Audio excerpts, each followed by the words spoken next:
मार्तंड देवाचा अवतार धारण केला या वृत्ती लोकांनी मनी दैत्य मात्र न करतानी रायाने अवतार साक्षात धारण केला आणि त्या मनी मल्ल्यावर दैत्य कशी तुटून पडतात.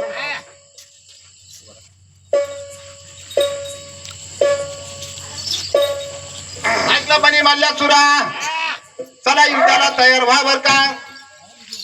माझा भाऊ येणार हा युद्ध करणार त्याच्या संग. भैया भैया घाबरतो का आम्ही काही आम्हाला महादेवाचं वरदान आहे.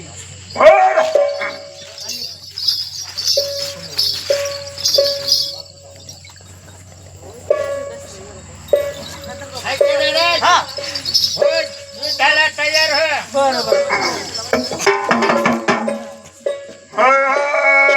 म्हणून त्या मारताना देवावर म्हणी म्हणले दैती तुटून पडली. जसं बस आई खाली जसं थांबा थांबा नंतर टाका टाका थोडा थांबा. म्हणून ह्या दोन्ही दैत्यानं विचार केला आणि हा मारताना देवा सगळं दोन्ही दैत्य युद्ध कसे करत आहात युद्ध युद्ध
करीत असताना त्या मार्तंड देवानी बनी दैत्याला ठार केली आणि राहिला मल्ल्यासूर. ऐकला मल्ल्यासूर चाल माझ्या संग युद्धाला तयार हो बर का. ऐकलं दिवाक हा तुम्ही माझ्या भावाचा प्राण घेतला ज्याप्रमाणे तुझ्या भावाचा प्राण घेतला त्याप्रमाणे तुझे सुद्धा प्राण हरल्याशिवाय राहणार नाही. माझ्या गुणीच्या दिवाक माझ्या भावाला मारून टाकलं दिवाक परंतु मी तुम्हाला शरण आलो. शरण आला जे शरण आलं त्याला मरण देऊ नाही. मल्ल्यासुरा काय वर लागतो तो मागून घे. मी तुम्हाला 3 वर मागून घेणार. माझी इच्छा आहे. पहिला वर असा घेणार दिवाक भक्त लोकांनी तुमच्या नावाच्या पहिले माझं नाव घ्यायला पाहिजे. आता मला खंडेराय म्हणतात तुझ्या नावाच्या आधी मला मल्हार नावाने हाका मारणार. दुसरा वर असा आहे ते लोक जेजुरीला येणार तुमचं पहिले माझं दर्शन करायचं नंतर तुमचं दर्शन व्हायला पाहिजे. मल्ल्यासुरा माझ्या गडाच्या पहिल्या पायरीवरती म्हणजे गडाच्या वरती तुला जागा देणार. तुझं दर्शन करून लाखो भाविक भक्त माझ्या दर्शनाला येणार.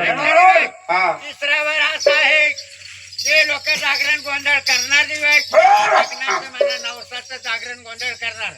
कोकड्याचं जर असलं ते जागरण माझ्या नावाचं आणि वर्णापूर्णाचं असलं ते तुमच्या नावाचं. काही हरकत नाही. जा तुला माझा परिपूर्ण आशीर्वाद येतो तास तू म्हणे मल्ले दैत्य मारून देवारीकडे पठार खाली फेकले म्हणून अशी कडे पठार ना पडले. हे पुन्हाचा अवतार होता. शंभोचा अवतार महाराज, शंभोचा